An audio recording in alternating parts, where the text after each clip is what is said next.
네, 이번 시간은 오산식 디베이트의 절차에 대해서 이야기를 해보도록 하겠습니다.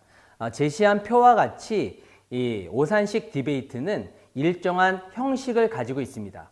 그 형식을 가지고 있기 때문에 절차, 순서 이런 것들을 가지고 있는데요.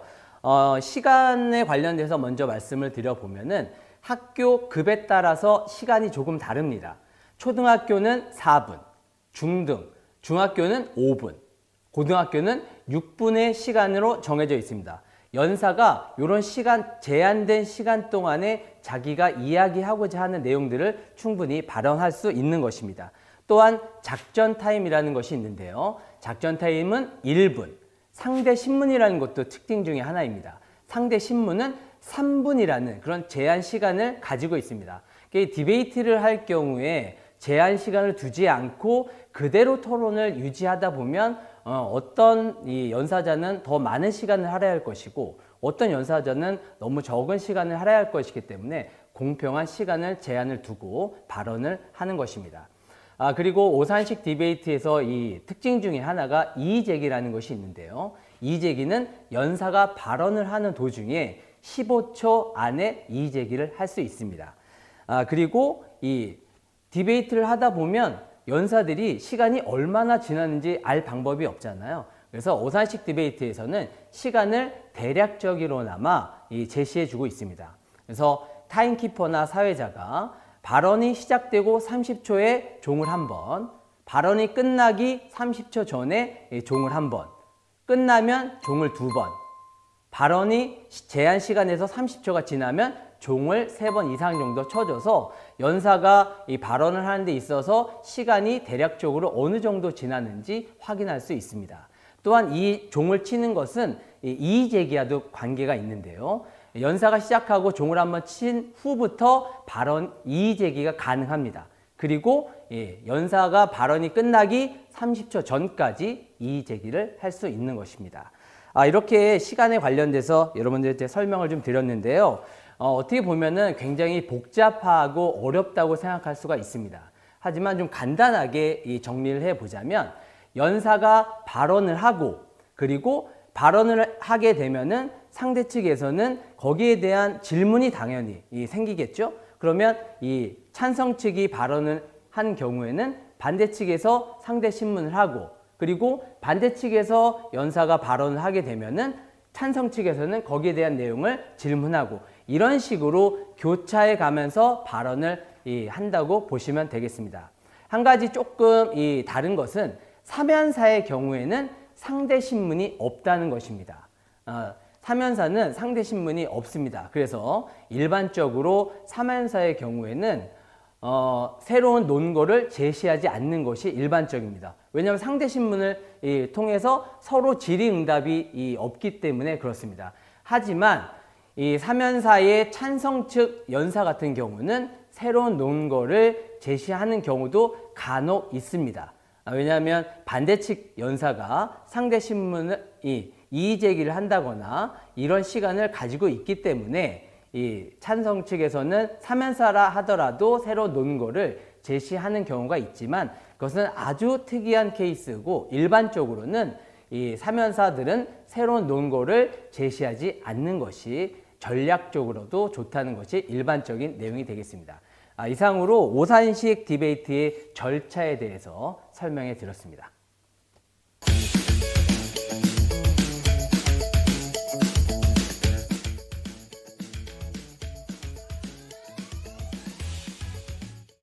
오산식 디베이트의 특징 첫 번째로 즉흥 주제 토론이 있습니다.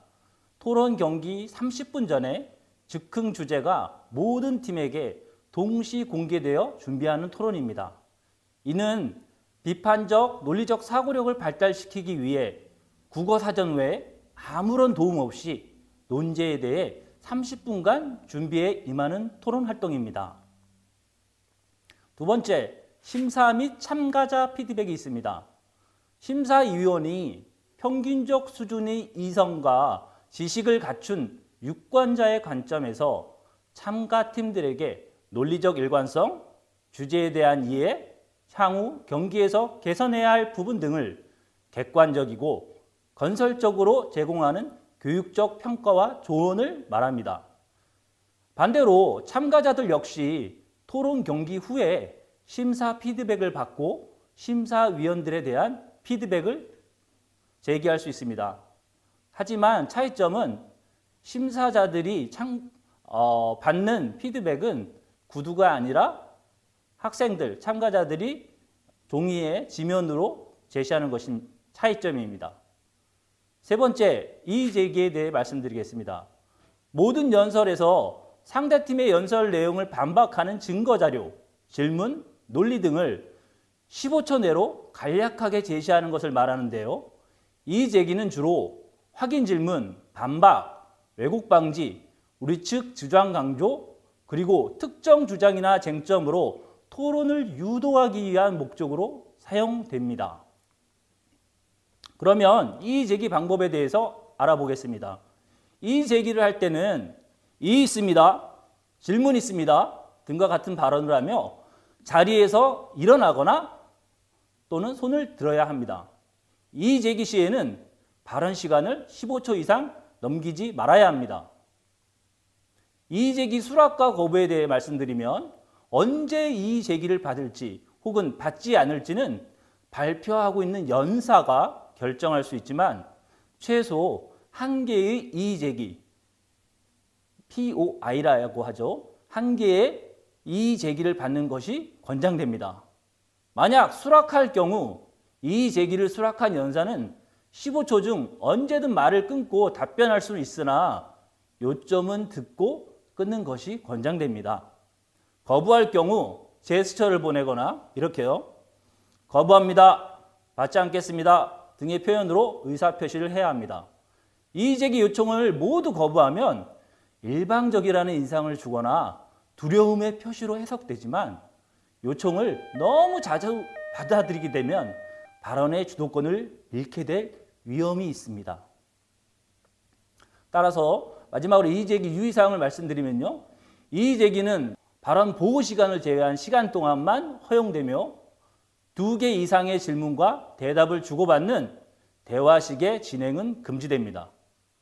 이의 제기는 상대 측 연사의 발언 시작 후 30초, 종료 전 30초 동안 허용되지 않습니다.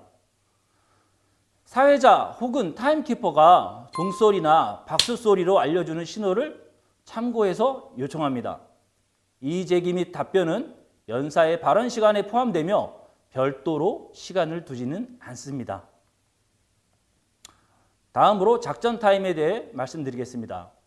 생각을 정리하고 팀원과 협동하여 질문 또는 답변을 전략적으로 구상하는 시간입니다. 짧은 1분 동안 앞선 상대편이 던진 질문에 재치 있고 논리적인 답변으로 수비 방안을 마련하고 대응하는 질문과 반박으로 공략 방안을 준비해야 합니다. 작전 타임에는 토론에 방해가 되지 않을 정도의 소리로 팀 내 협의를 합니다. 다음으로 상대 신문에 대해 말씀드리겠습니다. 찬성 및 반대 측 1, 2 연사의 발언이 끝난 후 주어진 시간, 즉 3분 내에 상대팀 논리의 오류나 내용과 표현의 불분명함을 지적하는 활동을 말합니다. 그럼 누가 할까요? 상대팀이 신문의 주도권이 있습니다.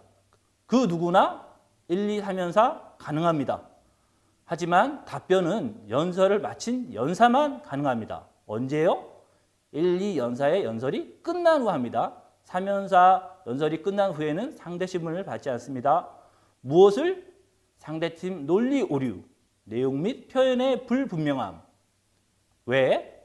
상대팀의 허점을 드러내 반박하고 자기 팀의 논거를 강화하기 위해 합니다. 어떤 방식? 질의응답 방식을 사용합니다. 상대 신문은 상대 신문을 진행하는 측에서 모든 권한을 가집니다. 즉 상대 측의 답변까지도 통제하면서 진행할 수 있는데요. 상대 측에서 답변을 너무 길게 할 경우 중단시킬 수도 있습니다. 그러나 모든 권한이 질문자에게 있다고 해서 상대 측을 법정에서 피의자 신문하듯이 지나치게 다그치거나 예의에 벗어나는 행동을 해서는 안 되며 정중하게 질의를 해야 합니다. 상대 신문의 목적 크게 세 가지로 볼 수 있습니다. 상대 측 주장이나 근거가 불투명할 때 명확하게 드러내기 위해서 합니다. 두 번째로 상대 측의 논리적 오류를 찾아 청중과 심사위원에게 드러내기 위해서 합니다. 마지막으로 상대 신문을 통해서 얻은 유용한 정보와 상대 측이 시인한 내용들을 가지고 자기 팀의 반박 과정을 유리하게 이끌어내기 위한 목적으로 진행합니다. 그렇다면 이번에는 방법에 대해 말씀드리겠습니다. 질문할 내용과 관련된 상대 측 발언 내용을 제시하고 질문을 해야 합니다. 상대 측이 발언하지 않은 내용은 질문해서는 안 됩니다. 질문 항목들의 논리적인 연결 관계에 대해 생각하면서 전략적으로 해야 합니다. 이를테면 찬성 측 입론에서 학생으로 경제활동을 할 수 있는 가장 현실적인 수단은 아르바이트입니다. 청소년 시기에 소득이 필요한 학생이 있으며 아르바이트는 학습과 병행할 수 있는 가장 현실적인 수단입니다. 라고 했습니다. 그렇다면 어떻게 질문을 지금 1번에 맞게 할 수 있을까요?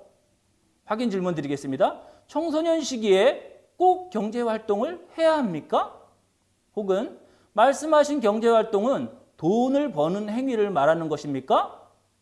혹은 경제활동은 아르바이트를 통해서만 가능하다고 보십니까? 이처럼 질문을 전략적으로 해야 하고요. 상대측 내용의 근거에서 질문을 해야 한다는 말씀입니다. 두 번째, 처음부터 쟁점을 형성할 수 있는 핵심, 본질적인 질문을 해야 합니다. 어설픈 단계적 질문은 논제의 이탈을 불러오고 그럼으로써 디베이트의 긴장감을 현저히 떨어뜨릴 가능성이 많습니다. 단순하게 상대 측의 발언 내용을 확인하는 수준의 질문을 해서는 안 됩니다.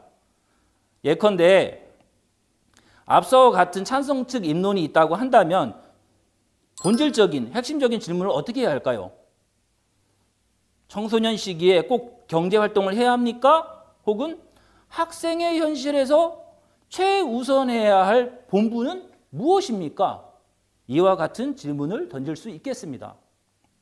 세 번째로 상대 측이 어떤 답변을 할 것인지 예상하고 질문을 해야 합니다. 질문에는 목적이 있어야 하기 때문입니다. 다음으로 네 번째, 상대 측이 짧은 답변이 나올 수 있도록 질문을 구성해야 합니다. 예, 아니오 같은 단답형 답변이 나올 수 있도록 해야 합니다.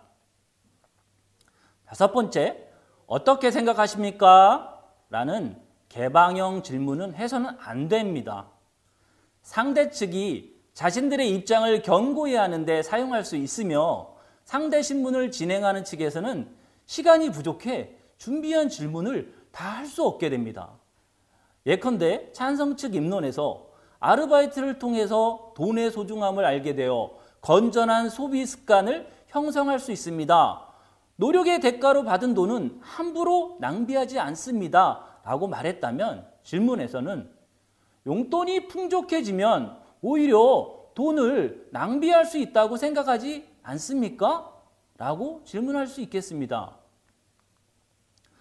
여섯 번째, 질문은 되도록 간결하고 이해하기 쉽게 구성하여 답변자가 질문을 이해하지 못해 다시 질문하는 일이 없도록 해야 합니다. 일곱 번째, 자기 팀 주장과 배치되는 부분이나 논리적 오류를 찾아내 질문합니다. 정의 개념의 범위, 근거의 사실성, 근거와 논제와의 관련성, 근거의 충분성을 검토하고 이에 대해 질문합니다. 예컨대 찬성 측 입론에서 아르바이트는 사전 경험으로 사회 적응력을 길러줍니다. 여러 사람과 대면하면서 소극적인 성격을 개선할 수 있습니다. 직무를 수행하며 자립심과 책임감을 형성할 수 있습니다. 라고 말했다면 질문에서는 아르바이트를 하지 않으면 사회 적응력이 길러지지 않습니까?